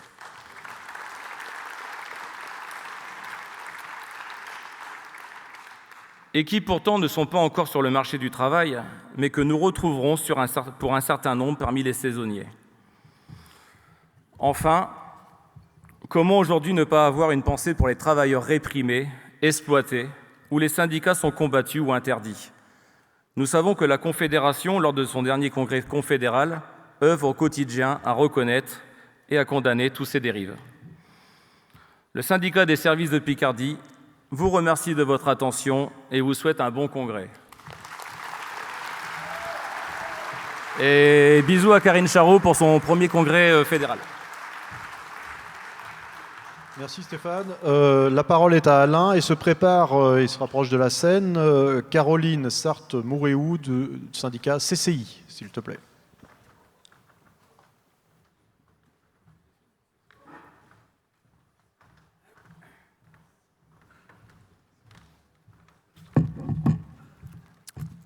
Bonjour. J'interviens au nom du syndicat Mouvement et Associations d'Île-de-France, seul syndicat professionnel de la branche. On nous a informé que notre intervention ne pourrait excéder 8 minutes. 8 minutes. Pour réagir sur le rapport d'activité de la Fédération, n'est-ce pas un peu trop? En tout cas, pour ce qui concerne la branche Mouvement et Associations, cela paraît tout à fait excessif. Donc, si nous faisons plus court, merci de ne pas nous en tenir rigueur. Pourtant, tenir 8 minutes sur un bilan fédéral à propos des mouvements et associations, cela pourrait être tout à fait faisable. En effet, les problématiques syndicales propres à notre branche existent bel et bien et sont dignes de retenir l'attention même d'une fédération CFDT. Les salariés de notre branche, de notre champ, interviennent dans des secteurs très variés. Les métiers de la solidarité, du lien social, de l'aide aux plus fragiles, les associations de défense des droits. Nombre d'entre eux se sont aussi retrouvés en première ou en deuxième ligne lors de la crise sanitaire, au même titre que d'autres professions des services. Je pense par exemple ici au personnel de France Terre d'Asile, des Restos du Cœur, du Secours catholique, de droit d'urgence, du Secours populaire, et on en oublie. Si notre branche peut apparaître hétérogène, elle se distingue néanmoins par un trait constant, la faiblesse des garanties collectives. Rappelons que la quasi-totalité de nos adhérents ne sont couverts par aucune convention de branche, ce qui fait porter l'essentiel de l'effort syndical sur les négociations d'entreprise. Certes, il y a presque 25 ans, la Fédération des services avait su accompagner la création de la convention collective des associations de la qualité de l'air. Depuis, à part la modeste initiative concernant les paroisses et diocèses, on peinerait à citer un seul chantier significatif au niveau fédéral pour combler cette criante carence de couverture collective. Nous le savons, le paysage des conventions collectives est en pleine recomposition, à coup de regroupements et de fusions volontaires ou forcés. Quoi qu'on en dise, ce vaste remue-ménage des champs conventionnels va immanquablement redéfinir les périmètres fédéraux et d'ores et déjà, certaines conventions de la culture, de l'animation, du conseil ou de l'action sociale prétendent intégrer à terme des secteurs relevant jusqu'ici des services. Ainsi, la convention collective de la qualité de l'air à laquelle je faisais référence à l'instant est d'ores et déjà absorbée dans celle des bureaux d'études, qui ressortit, comme chacun sait, au périmètre de la F3C. Ceux d'entre vous qui ont été récemment concernés par les débats au sujet des plateformes Amazon comprendront aisément de quoi je parle. À l'évidence, ce scénario va rapidement se répéter pour d'autres métiers et secteurs de notre branche, en particulier pour tout ce qui touche aux métiers du social. Si les salariés concernés y gagnent de nouvelles garanties, après tout, on ne pourrait finalement que s'en réjouir. Mais l'inaction de la Fédération des services face à ce processus en cours pose quand même question. À ce rythme, l'existence de la branche mouvement et association se résumera bientôt à des rencontres plus ou moins régulières avec la conférence des évêques pour parler des salariés de l'Église catholique. Est-ce vraiment à cela que la Fédération a décidé de limiter son ambition ? Si c'est le choix qui est fait, la moindre des choses serait de l'expliciter et de l'assumer publiquement. Un congrès est une bonne occasion pour ce genre d'annonce. Ce démantèlement programmé de la branche ne se heurtera d'ailleurs à aucun obstacle statutaire puisqu'il n'existe aujourd'hui aucun texte fédéral définissant le périmètre des mouvements et associations. Cela peut paraître extravagant, mais c'est pourtant vrai. Mais, après tout, est-il vraiment nécessaire que les salariés associatifs relèvent des services ? Ne serait-il pas aussi bien ailleurs ?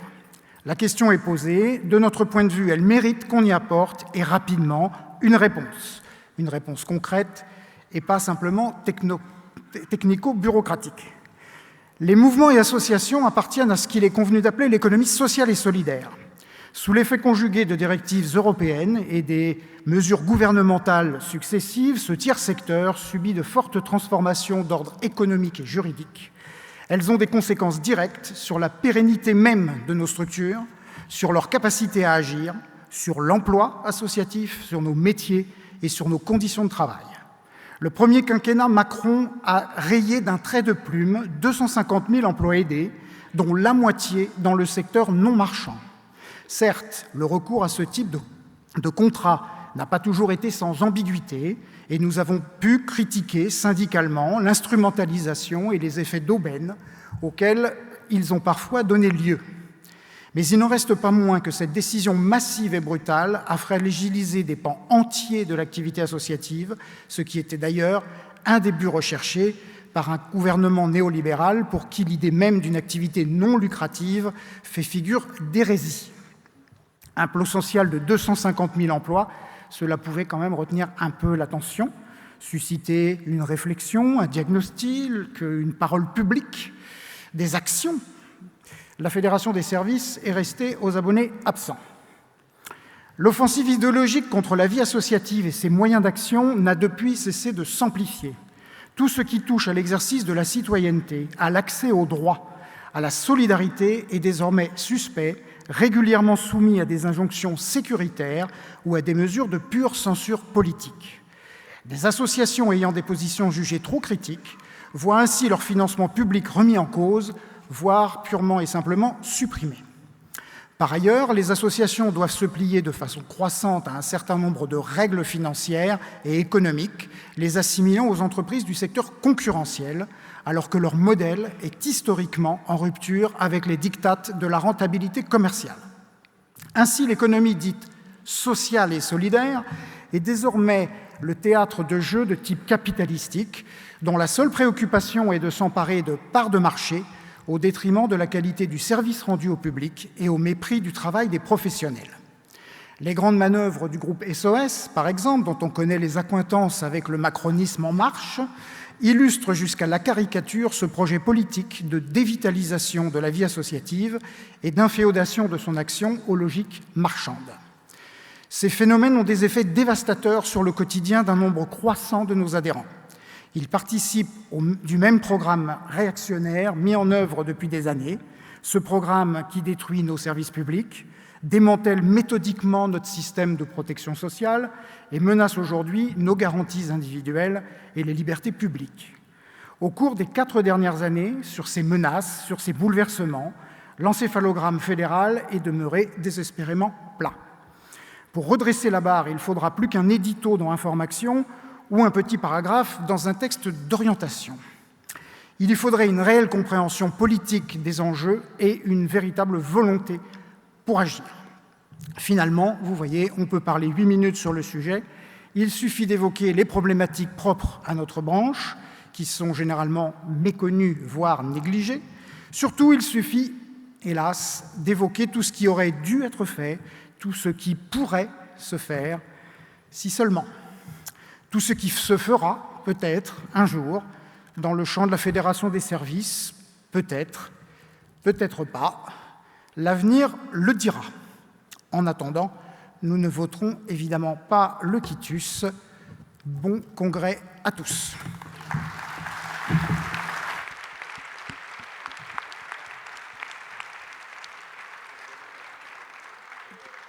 Caroline, tu as la parole et se prépare Cindy Varnier du syndicat Gare et Lozère. S'il vous plaît. Si tu peux te rapprocher, Cindy.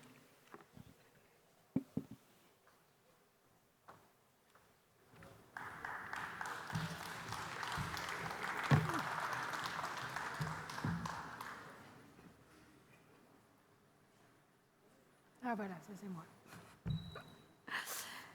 Oui, c'est vrai que c'est impressionnant. Bon, bonjour à toutes et bonjour à tous. Je vais commencer par vous demander votre plus grande indulgence. C'est aussi mon premier congrès fédéral, donc je vais tâcher de ne pas trop me planter sur l'exercice. Voilà. Alors, j'interviens au nom du syndicat national CFDT des chambres de commerce et d'industrie. Alors, il s'est passé beaucoup d'événements depuis le dernier congrès en 2019 à l'échelle de notre pays, avec la pandémie, comme il en est beaucoup question dans le rapport d'activité, comme on l'a tous rappelé. À l'échelle de notre syndicat, il nous a fallu apprendre à faire du syndicalisme autrement. On a appris à faire des réunions du personnel derrière nos ordinateurs. Bon, ça perdait un peu de saveur, mais voilà. Et plus modestement, il s'est passé beaucoup de choses, dans les chambres de commerce et d'industrie et pour le personnel des CCI, une vraie révolution. Lors du dernier congrès fédéral, donc en juin 2019, la loi Pacte, contre laquelle la CFDT s'était beaucoup mobilisée, venait d'être promulguée et nous n'en mesurions pas encore totalement les conséquences.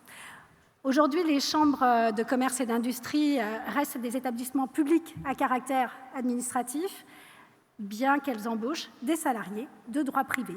Cohabitent donc maintenant dans les CCI des agents publics et des salariés de droit privé. Je vous parlais de révolution, c'en est une aussi, vous en doutez, en matière de représentation du personnel. Nous naviguons en permanence entre le droit public, notre statut qui réglemente toujours l'activité des agents publics, et maintenant, nouveauté, le droit privé, c'est-à-dire le Code du travail et notre toute nouvelle convention collective qui s'applique aux nouveaux embauchés et à nos collègues anciens agents publics qui ont basculé en droit privé en faisant valoir leur droit d'option. Alors, cette convention collective, la CFDT l'a signée, elle a été bloquée pendant plus d'une année, elle a été relancée, elle a fini par aboutir. Et pour nous, il était important, on négocie plus trop aujourd'hui de convention collective, donc on était content qu'on nous permette, que la loi Pacte nous permette de négocier cette convention collective, parce que les spécificités des CCI imposaient qu'on négocie cette convention collective et qu'on dispose de notre propre convention collective. Celle dont nous disposons aujourd'hui, vous allez le comprendre après, ne couvrait pas l'intégralité des activités des CCI. Je vais vous donner un petit aperçu tout de suite des multiples champs dans lesquels interviennent les CCI. Alors, les CCI accompagnent, peut-être que vous le savez, elles accompagnent, elles informent, conseillent les entreprises à toutes les étapes de leur développement, elles gèrent les foires à salon, mais aussi les ponts. Le pont de Normandie, là, par lequel vous êtes passé, le pont de Tancarville, sont des ponts gérés par les CCI. Alors, exclusivement des ponts normands. Ce n'est pas une blague, c'est vrai. C'est exclusivement des ponts normands. Il y a, en termes de représentation syndicale sur les ponts normands, exclusivement la CFDT. Personne d'autre. On est le seul syndicat.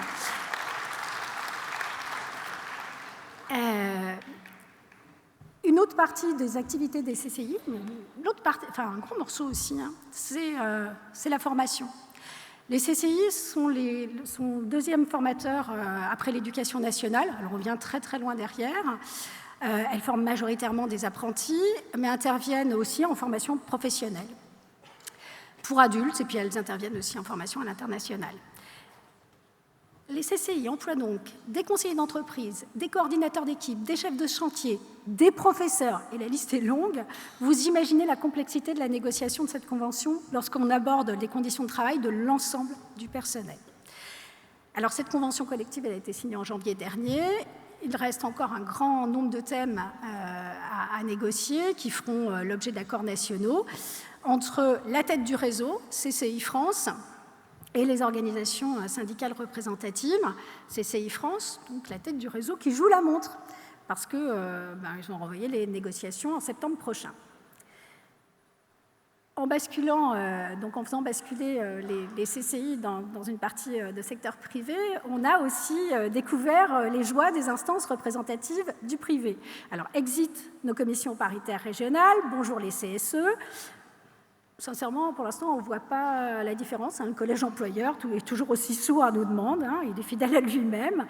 Ça me donne l'occasion aussi de vous parler de nos élections professionnelles. Ça a été dit tout à l'heure. En juin 2022, donc, la représentativité de la CFDT dans les CCI a progressé et nous sommes aujourd'hui à 48,8%. Voilà. Alors, on essaie d'atteindre les 50, même les 50,01, mais on est un peu bloqué par une intersyndicale méchante. Mais on va gagner à la fin, c'est sûr. Autre point qui touche les chambres de commerce et d'industrie, mais aussi les chambres de métiers et d'artisanat, ont subi une grande réforme au nom de, vous savez, la Startup Nation.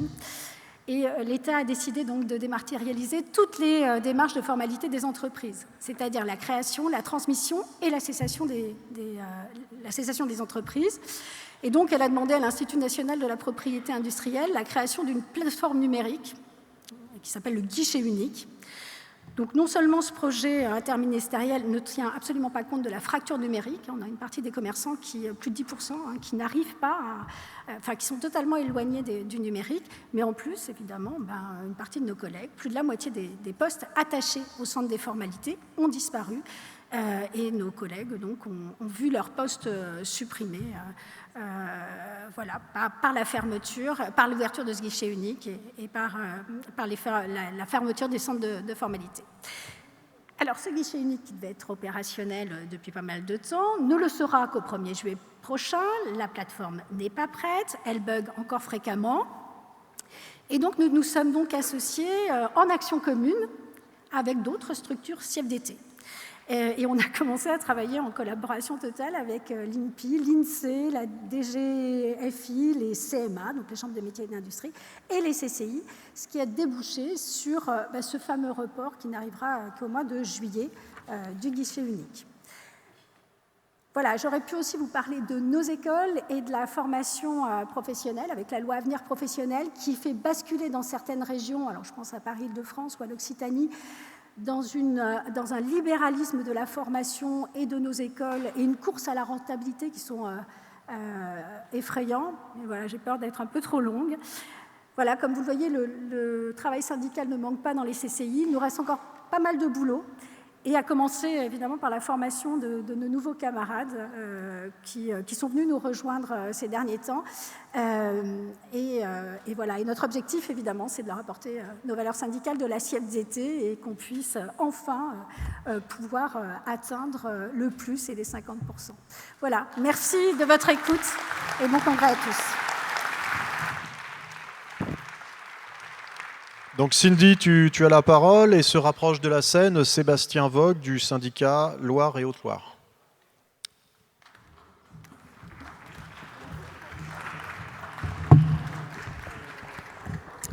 Donc bonjour à toutes et à tous.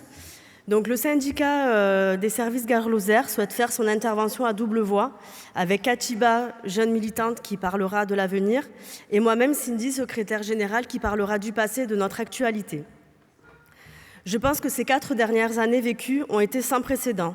Covid, guerre en Ukraine et leur impact par une augmentation exponentielle du coût de la vie.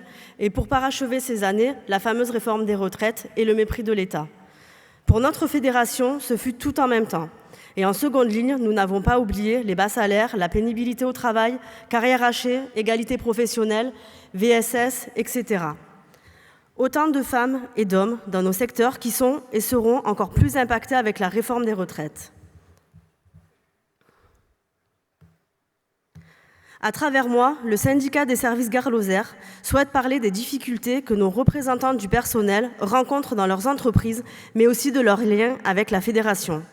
En effet, parmi nos IRP, les burn-out se sont multipliés par un grand manque de dialogue social et qui plus est, qui est de plus en plus inexistant. Il est donc non seulement encore plus compliqué de faire comprendre aux salariés certains dysfonctionnements de leur entreprise et le fonctionnement de notre organisation. Et en supplément vient se rajouter une difficulté, le grand manque de soutien et d'accompagnement de la part de nos secrétaires fédéraux. Et je ne parle pas de non-retour de la veille pour le lendemain, mais bien d'une multitude de mails sans réponse, jusqu'à ce que, hop, comme par magie, dès que nous mettons notre bonne fée, ma PFR, Christina Raffaelli, dans la boucle, d'un seul coup de sa baguette magique, les désignations et les retours sont immédiats.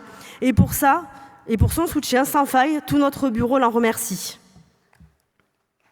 Vous pouvez l'applaudir quand même. Merci.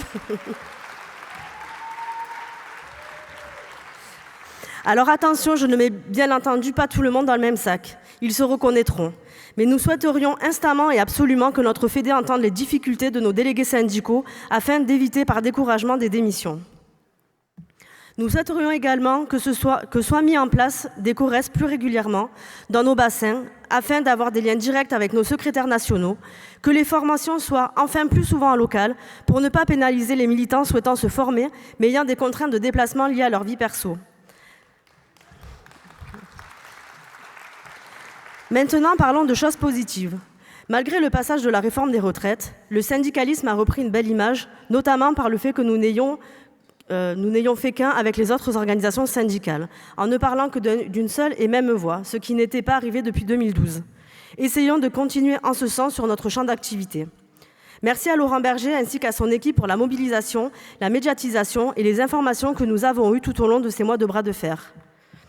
La Fédération a fortement participé en permettant la mise en place de temps d'échange par visio afin de préparer nos actions. Merci également à tout le bureau du syndicat des services Gare Lozère pour la mobilisation et d'être impliqué au quotidien. Les applications mises en place sont très bien faites. Nous vous incitons à développer ces moyens de communication. Il faut maintenant garder le vent en poupe acquis de ces derniers mois pour construire l'avenir, pour construire le syndicalisme de demain et accompagner au maximum nos IRP, nos adhérents en proposant plus de temps d'échange. Même si nous avons fait remonter certaines difficultés, le syndicat des services Gare Lozère remercie la Fédération des services pour son accompagnement et nous souhaitons une bonne continuation à Olivier et Laurent. Je laisse la place maintenant à Katiba.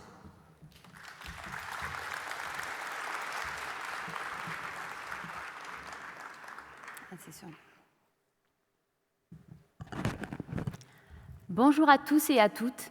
Je m'appelle Katiba, représentante syndicale CFDT au CSE chez Carrefour Market à Bagnols-sur-Cèze dans le Gard.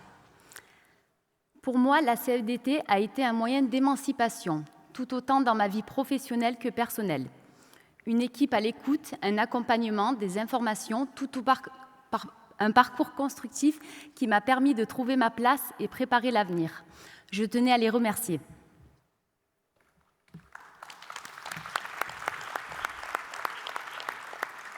Faisant partie du groupe Jeunes Fédéral, je souhaite réagir sur l'avenir des jeunes à la CFDT. Le travail dans ce groupe permet d'initier une démarche d'insertion sociale à travers les moyens numériques d'aujourd'hui. Au moment où le discours syndical auprès de cette population jeune et l'engagement de la nouvelle génération est des plus importants pour l'avenir de la CFDT et du monde du travail, il y aurait tout intérêt à se servir différemment des réseaux sociaux pour vulgariser le syndicalisme, pour impacter la jeunesse et impulser un effet immédiat à nos actions. La CFDT se doit à tous les niveaux de s'appuyer sur ces moyens numériques pour amener les jeunes, comme tous les autres, à s'intéresser, se former, s'informer et comprendre tout l'étendue des moyens qui peuvent accompagner chacun de tous les moments dans leur vie, syndicale, professionnelle et personnelle. Nous vous remercions pour votre écoute et nous vous souhaitons un bon congrès à tous et à toutes.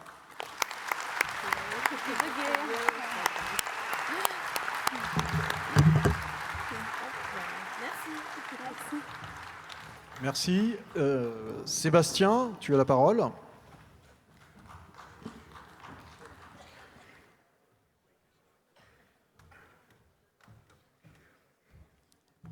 Sébastien Voguet, j'interviens pour le syndicat Loire-Haute-Loire, je suis SGA au syndicat. Bonjour à tous et à toutes. C'est toujours avec plaisir que nous montons à la tribune pour une intervention. Nous sommes ravis de découvrir la belle ville du Havre, la Normandie. Christian Picard, célèbre secrétaire des services Haute-Normandie, ne tarit pas d'éloges sur cette magnifique région que nous avions hâte de découvrir. Selon lui, il vous l'a dit tout à l'heure, la Tour Eiffel s'y trouve. Si l'un d'entre vous peut nous indiquer le chemin, on ira volontiers. Il est vrai que M. Picard n'est pas guide touristique, mais un ornithologue chevronné qui s'est spécialisé dans l'analyse comportementale des cygognes, et en particulier de leur alimentation. Je vous accorde qu'il est surprenant d'apprendre que les cigognes mangent des feuilles de saucisson, mais je ne me permettrai pas de juger et de mettre en doute les dires du docteur Picard, éminent spécialiste dont j'ai l'honneur d'être l'assistant. C'est donc l'heure de nous retrouver pour un temps fort de la démocratie et la CFDT des services, l'heure du Congrès. Notre intervention portera sur 3 axes, le courage, l'engagement et la responsabilité. Elle sera destinée à nos pairs, militants et militantes des syndicats ici présents. Je vois quelques soupirs soulagés des secrétaires fédéraux. Rassurez-vous, vous saurez entendre les quelques messages parfois peu subtils à votre destination. Le courage, cette force qui nous pousse à agir malgré les difficultés, à l'opposé de la lâcheté. Le courage que nous avons eu, nous tous, lors du congrès confédéral de juin 2022, de nous opposer à un texte du bureau confédéral sur la réforme des retraites. Texte qui nous aurait emmenés face à un désastre pour la CFDT si nous ne nous y étions pas dressés, comme les autres organisations syndicales, contre un report de l'âge légal. Car oui, c'est bien nous les représentants de ce que l'on appelle la base qui avons changé le cours de l'histoire. C'est bien la preuve que la démocratie existe à la CFDT.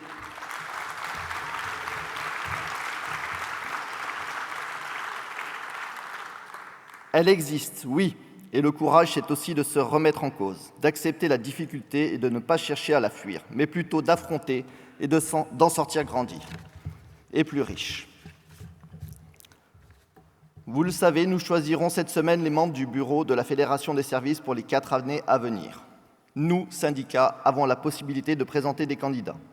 Les statuts actuels de la Fédération des services prévoient que les candidats des syndicats soient classés avec les votes du bureau sortant. Une méthode qui était justifiée dans une période trouble pour la Fédération des services, mais qui aujourd'hui est désuète et dénuée de sens. Gardons à l'esprit que ce vote est une information qui nous est donnée, et nous tous qui allons voter pour nos représentants au sein du futur bureau fédéral. Nous pouvons de premier abord penser que ce classement est sans importance. En y regardant de plus près, ce procédé est une manière d'influencer sur vos décisions.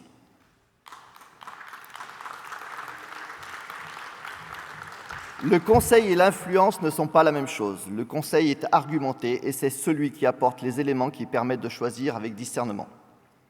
L'influence est le marqueur d'une direction que l'on veut donner à un débat, à un sujet sans apporter de justification. Et c'est ici, mes chers camarades, que nous devons agir avec courage, engagement et responsabilité.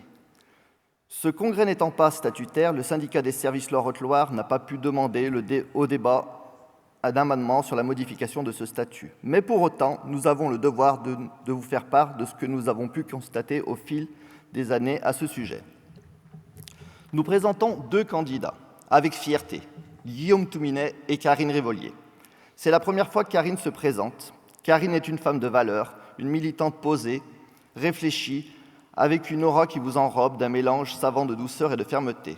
Nous sommes certains qu'un avenir brillant lui est promis à la CFDT des services. Le courage dont nous faisons preuve en la présentant n'est pas moindre. Avec des militants comme Karine, l'envie est forte de les garder juste pour nous. Mais le courage nous oblige à la proposer comme candidate pour que toute la CFDT des services puisse profiter des atouts de Karine. Et puis le courage, c'est aussi de présenter pour la 4e fois Guillaume Touminet. Bordeaux, Dunkerque, Angers, aujourd'hui Le Havre. Si cette qualité devait être illustrée, Guillaume en serait le tableau. Frondeur, oui, pugnace aussi, visiblement dérangeant pour quelques-uns. Certainement, car il affirme toujours et sans faille ses convictions, ses idées, et peu importe qui il trouvera sur son chemin, avec force, conviction, argumentation et intelligence. Mais cela n'est pas ce que nous faisons quotidiennement dans nos entreprises. Ces traits de personnalité seraient donc, et j'en ai la preuve, efficaces dans nos entreprises, car elles permettent de revendiquer, négocier et obtenir, mais cela n'est pas valable dans notre fédération. À l'heure du vote, nous devrons choisir entre la facilité, respecter les consignes de vote de la fédération, ou nous prendre la direction de la responsabilité, en votant pour les candidats qui nous paraissent être ceux qui représenteront au mieux nos valeurs, qui cherchent à repousser les lignes, à revendiquer, à obtenir, à faire cela avec conviction et intelligence. Le courage de nos choix feront la force et seront le signe de la diversité de nos futurs représentants au bureau de la Fédération. Car c'est bien nous, syndicats, qui serons responsables des 4 années à venir et des directions qui seront prises par le bureau fédéral et sa commission exécutive. Au cours des 4 années précédentes, j'ai pu régulièrement échanger avec certains d'entre vous et j'ai pu constater parfois des tensions, des coups de gueule et de la lassitude, de la colère, de la frustration face à notre fédération. Avec ce constat, il est nécessaire de rappeler que c'est bien nous qui choisissons cette semaine, qui serons les leaders de la CFDT des services. Nous sommes donc responsables de cette élection, nous allons nous porter garant de leurs actions et leur donnerons mandat à agir dans nos intérêts pour 4 ans. C'est donc notre responsabilité de voter avec le poids de cette information. Il est dangereux et cruel de dissocier l'aspect démocratique du vote de la responsabilité de celui-ci. Si la confiance est nécessaire entre les syndicats et la fédération, l'excès de confiance est dangereux pour la démocratie. Alors, quand nous avons reçu il y a quelques mois un mail d'Olivier au nom du bureau de la fédération pour nous indiquer qui étaient les futurs secrétaires et secrétaires adjointes, et la composition de la commission exécutive, l'excès, voire l'abus de confiance n'était pas loin nous concernant. Je peux utiliser une métaphore pour vous faire comprendre que ce procédé ne s'inscrit pas dans une démarche démocratique. Elle est courante, certes, mais très monocratique. Je dirais que c'est comme si l'Assemblée nationale n'était pas constituée et que le président annonçait déjà les ministres de son gouvernement. L'engagement dont nous faisons preuve tous et toutes au quotidien, dans nos entreprises, dans nos syndicats, dans notre fédération, doit être à la hauteur de nos responsabilités. Ne perdons pas de vue que nous représentons au service des salariés malmenés, dits de seconde ligne, pendant la crise Covid. Des gens pour la grande majorité à bas salaire. Si nous avons évidemment le droit de rêver, nous avons le devoir de garder les pieds sur terre et de représenter au mieux ces salariés. Les résolutions que propose aujourd'hui notre fédération sur notre feuille de route pour les 4 années à venir, si nous devions être frustrés ou insatisfaits pendant ces 4 ans, alors il faudra se souvenir de notre responsabilité et de notre engagement pour les salariés de toutes les branches que nous représentons dans ce congrès. Et il faudra nous demander si nous avons pleinement, justement et loyalement voté avec responsabilité et engagement, ou si nous avons simplement attendu de recevoir des informations, parfois des consignes, ou nous plier sagement. Mais je sais que nous sommes des hommes et des femmes engagés. J'ai la chance de connaître plusieurs d'entre vous et je vois ce que vous êtes. Des êtres imparfaits, à l'exception du docteur Picard, bien sûr. Mais des êtres qui ont le courage et leurs opinions, qui sont engagés quotidiennement, parfois même au détriment de vos vies personnelles. Sur le terrain, je sais que vous comptez ni vos heures, ni votre engagement. L'énergie que vous déployez à militer est un formidable moteur d'un modèle social qui est de plus en plus en danger. Alors, chers collègues des syndicats, le syndicat des commerces Services Loire et Haute-Loire vous remercie toutes et tous pour ces 4 années écoulées. Sans vous, la Fédération des services n'aurait rien à fédérer. Gardons à l'esprit, en choisissant nos représentants, que nous allons déterminer cette semaine la direction que nous prendrons pour 4 ans. Je tenais aussi à remercier notre Kim national, ILAM, notre PFR.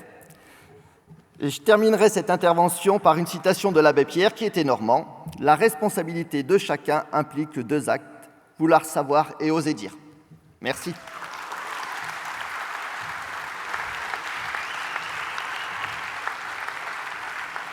Merci. Alors, je vous informe de la fin de la première journée. Je vous rappelle que nous reprenons nos travaux demain à 9 h. Les travaux recommenceront par la lecture du rapport de la commission des mandats et la poursuite des interventions des syndicats. Et on aura aussi une intervention de l'URI Normandie. Et je vous souhaite à tous une très bonne soirée. Merci.